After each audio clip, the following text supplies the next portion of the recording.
Salut tout le monde, ici Danae et Neptuna pour WD Mania et aujourd'hui on va vous parler des nouvelles qui s'est passées alentour de Disney dans le mois de mai et juin. Pour cette partie 1, on va vous parler de Disney Spring qui est rouvert le 20 mai 2020. Je sais que ça fait un petit moment que justement on est au courant que Disney Spring est ouvert. Je suis un peu en retard, mais je me suis dit que ça serait une bonne idée de vous faire un récapitulatif pour ceux qui ont pas pu suivre en ordre chronologique ce qui s'est passé au final, qu'est-ce qui se passe en ce moment, etc. Donc c'est pour ça que je fais cette vidéo aujourd'hui, c'est vous parler de tout ce qui a rapport avec le COVID-19 et Disney Spring. Alors, est-ce que vous êtes prêts? On est parti! Yeah!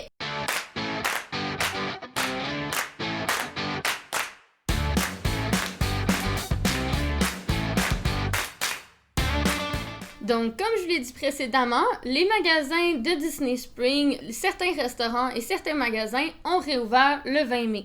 Et le 27 mai, nous avons eu les magasins Disney. En effet, j'ai pu voir dans certains posts, autant Twitter ou Instagram, des files d'attente de environ 1, 2, 3 heures pour un seul magasin Disney. Moi, je sais pas comment ils font, mais connaissant la chaleur de la Floride, avec un masque, je sais pas comment ils ont fait. Ils devaient vraiment avoir quelque chose d'important dans ce magasin-là pour faire une file d'attente de 3 heures sous cette chaleur. Mais passons plus au sérieux sur qu'est-ce qui se passe à Disney Spring par rapport aux préventions et aux mesures de sécurité et d'hygiène du COVID-19. Donc, les nouvelles règles sont simples. Premièrement, il faut toujours porter un masque dans l'enceinte de Disney Spring, que ça soit pour attendre dans les files d'attente, que ça soit dans le magasin ou juste pour vous promener. Il y a des régions spécifiques, autant à l'intérieur qu'à l'extérieur de Disney Spring, où vous pouvez enlever votre masque, comme par exemple pour manger ou à des régions spécifiques pour enlever le masque. Si vous avez justement une grande chaleur ou trop de buée à l'intérieur, il fait humide, il y a des endroits faits pour enlever son masque, mais sinon, c'est obligatoire de garder son masque tout le temps dans Disney Spring. Deuxième règlement, les jets désinfectants et les lavabos. Donc, à Disney Spring, on a mis des jets désinfectants un peu partout pour vous laver les mains quand vous sortez des magasins, des restaurants ou juste dans votre chemin, ainsi que des lavabos. Donc, on encourage fortement tout le monde à se laver les mains le plus régulièrement possible pour réduire la contamination. Troisième règlement, les nouveaux employés qui sont faits pour veiller à la sécurité, au bien-être de tous les règlements instaurés. Donc, c'est des gens, je pense, avec un gilet comme orange, jaune, un truc comme ça. Et ils sont là justement pour, admettons, quand il y a les files d'attente, pour espacer les gens correctement, que les gens veillent à bien respecter les règlements, à faire de la prévention dans le parc, etc. Et aussi, j'ai vu beaucoup de pancartes de prévention et des messages vocaux un peu partout. Effectivement. Quatrième règlement, le test de température. Donc maintenant, avant de rentrer, que ce soit via les parkings ou via les autobus, peu importe, quand vous voulez rentrer à Disney Spring, vous avez un test de température à faire pour justement prévenir ceux qui ont peut-être le COVID-19. Malheureusement, ce système n'est pas efficace pour les asymptomatiques. On a vu dans les médias qu'il y a beaucoup de personnes porteurs du COVID qui sont asymptomatiques, donc on peut pas le savoir à la vue comme ça ou à la prise de température. Donc c'est pour ça qu'à par la suite, Disney a entrepris de mettre les autres règlements, que ce soit le lavage des mains, le port du masque, etc. Cinquième règlement, les files d'attente justement de la distanciation sociale de 2 mètres. Donc maintenant, pour rentrer dans un magasin, on a un nombre limité de personnes qui peut rentrer dans les magasins ou dans les restaurants. Donc on a décidé de mettre les périmètres de distanciation sociale pour faire des files d'attente à l'extérieur du magasin, comme un peu partout dans le monde. Donc, ces périmètres sont sur le plancher et je vais laisser Neptuna vous expliquer le problème engendré par, justement, les indications faites sur le plancher. Oh oui, je veux expliquer. Alors, le problème, c'est que les lignes qui sont à terre, elles sont un petit peu confondantes. Alors, des fois, il est écrit « Please stand here », mettez-vous ici, ou please stand behind, qui veut dire veuillez vous mettre en arrière, ou des fois c'est juste une ligne jaune. Donc ça crée un peu de problème dans le sens qu'il y a certaines personnes qui ne comprennent pas où il faut aller exactement. Mais après, pour le moment, ça va très bien, donc c'est pas si pire. Exactement. Donc, comme Netina l'a dit, c'est quelque chose qui est problématique par rapport à fait que ça peut confondre certaines personnes de savoir où se placer exactement dans la ligne. Et c'est pour ça que Disney a engagé des employés faits pour veiller au bien-être des règlements au cas où il y a des personnes qui font pas la file comme il faut. Donc, les files d'attente aident beaucoup justement à la distanciation sociale, mais certaines personnes se plaignent parce qu'il faut attendre dehors, il fait chaud, on est obligé de porter le masque toute la journée. Donc, surtout que des fois, ça peut être confondant, donc ça apporte certaines plaintes. Donc, pour le moment, uniquement certains restaurants et certains magasins sont réouverts, mais tout ce qui est spectacle ou entertainment, c'est encore fermé. Donc, tout ce qui est cinéma, tout ce qui est spectacle comme le Cirque du Soleil, pour le moment, il n'y a aucune date de réouverture vu que c'est un endroit où il y a trop de personnes enfermées dans un seul et même espace. Comme ça peut-être? Ok. Alors, salut Danae du passé, c'est Danae du futur. Donc, vu combien ça te prend de temps pour sortir une vidéo, il y en a eu plein des nouvelles sur Disney Spring. Donc, laisse-moi faire ça, je vais tout raconter. Donc, après un mois d'ouverture, environ un mois, quelques semaines, un mois, peut-être un petit peu plus. Donc, après un mois à Disney Spring, il y en a eu des nouvelles. Il y en a eu des choses qui ont ouvert, qui ont fermé, qui ont changé. Déjà, premièrement, il y a beaucoup plus de restaurants et beaucoup plus de magasins qui ont réouvert après, justement, ce long mois d'ouverture. Nous avons aussi officiellement une date qui fait que les cinémas ont la possibilité et de grandes chances d'ouvrir le 30 juillet. Donc, ça, c'est des activités qui n'étaient pas ouvertes au début de l'ouverture de Disney Spring.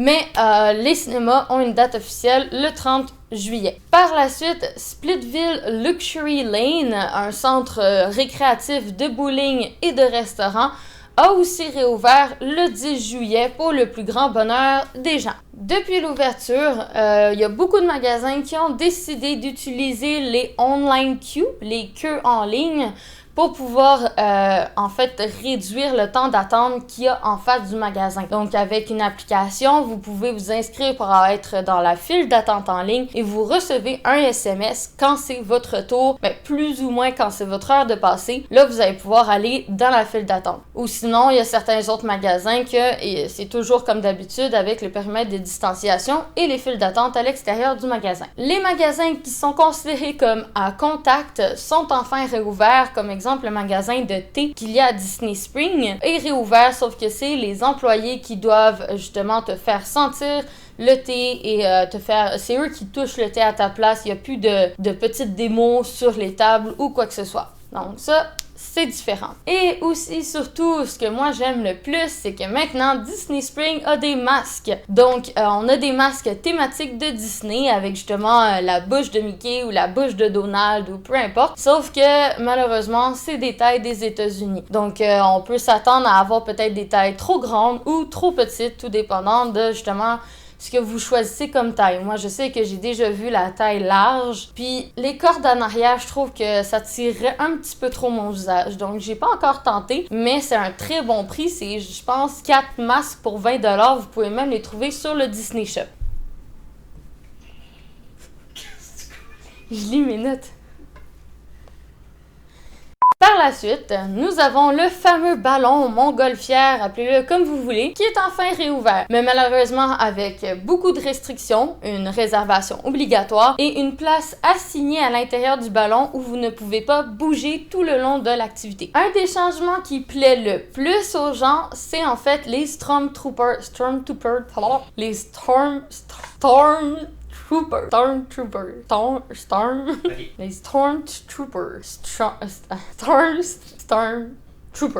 La nouvelle qui réjouit le plus les gens, c'est les fameux Stormtroopers qui sont maintenant à Disney Spring. Donc, vu que les spectacles de rue ne sont toujours pas autorisés, nous avons les Stormtroopers justement de Star Wars qui sont sur les balcons de certains magasins, en fait, pour bien veiller à la sécurité et au respect des règles du COVID-19. Donc, faites attention à vous, sinon ils peuvent sévir. On a aussi les commandes en ligne et les ramassages en magasin qui sont devenus très très très populaire. En fait, vous pouvez commander en ligne vos affaires et par la suite demander de les ramasser en magasin. C'est une ligne qui est différente de la ligne pour ceux qui y vont en walk-in, comme on pourrait dire. Donc, ça économise du temps. Vous rentrez dans le magasin, vous prenez votre sac de commande et vous partez. Donc, ça, c'est rendu très très très populaire auprès des gens à Disney Springs. Par la suite, les amphicars, l'activité que je vous décris dans le dernier épisode des activités inconnues de Walt Disney World. Si vous voulez aller voir, je vais vous mettre le lien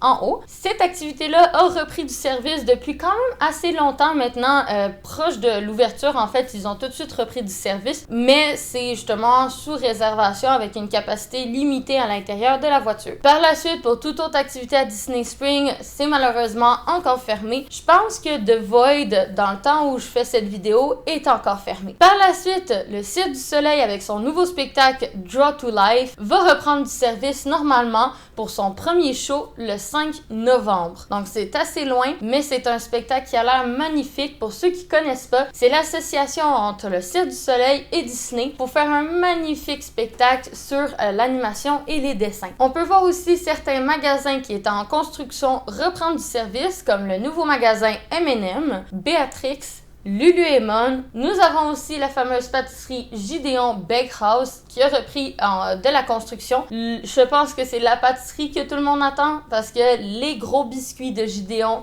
c'est délicieux. Par la suite, en matière de nourriture, on a aussi les food trucks qui ont repris du service. Donc, pour le moment, c'est tout. Mais après, restez connectés, surtout abonnez-vous à mon Instagram ou abonnez-vous à la chaîne YouTube pour avoir les dernières nouvelles de ce qui se passe. Parce que même si je viens du futur et que j'avais des informations différentes de la Danae du passé, ça change à tout moment. Donc, quand la vidéo va sortir, il y a peut-être des choses qui vont être déjà réouvertes ou des choses qui vont être fermés, en fait, peut-être qu'ils vont refermer des magasins qui étaient ouverts au moment où je parle. Donc, restez connectés. Je vous renvoie dans le passé avec Danae. Yeah! Par la suite, on peut aussi retrouver des lignes de circulation, des flèches de circulation sur le plancher un peu partout à Disney Springs. Donc, surtout au niveau des ponts ou des rues qui sont assez étroites. On va voir des flèches sur le plancher justement pour indiquer une circulation d'une certaine direction.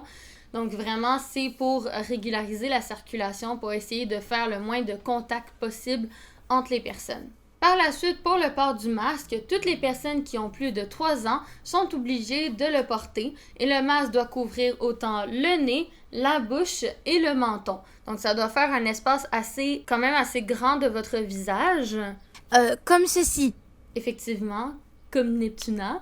Et justement, c'est pour autant prévenir les autres que prévenir pour vous. Donc, c'est vrai qu'il y a certains spécialistes qui disent que les masques ne sont pas efficaces contre le COVID-19, ce qui entraîne certaines plaintes par rapport aux gens qui sont comme « Ah, il faudrait le porter toute la journée, ça va être chiant, j'aime pas ça. » Mais c'est aussi le fait pour prévenir justement pour quand tu tousses, d'avoir les particules dans l'air ou quoi que ce soit, mais aussi pour prévenir de te toucher le visage. Ce que certaines personnes ne se rendent pas compte, c'est qu'on peut toucher notre visage de 250 fois à 3000 fois par jour. Et ça, c'est quelque chose de problématique pour le COVID-19. Donc, si vous touchez une surface contaminée pour par la suite toucher votre visage, ça peut entraîner des contaminations et justement de la propagation. Je suis sûre et certaine que si on analyse mes vidéos, autant les autres vidéos que celle-ci, j'ai dû me toucher le visage plusieurs fois déjà. Donc, en portant un masque, ça évite de faire un contact entre peau et peau dans votre visage, mieux vous protéger. Donc, à Disney Springs, il y a certaines journées où c'est très achalandé et d'autres journées où c'est très peu achalandé. Donc, ça dépend des journées en général. Mais après, il y a plusieurs personnes, je suis d'avis avec ces personnes-là, que pour l'instant, on a un très bon résultat par rapport à la réouverture de Disney Springs. C'est sûr qu'il y a certaines plaintes, surtout avec le port du masque, avec la chaleur de la Floride, etc.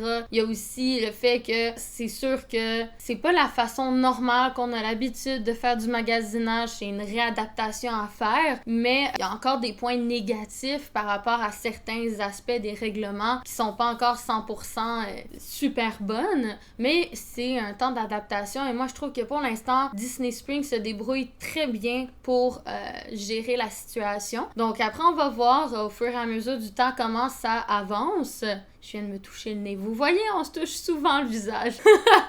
Et justement, donc, je vais vous tenir au courant. Donc, si vous voulez être tenu des avancées de tout ça. Et on se revoit pour la partie 2 avec Disney Shanghai. Donc, portez-vous bien. Bisous!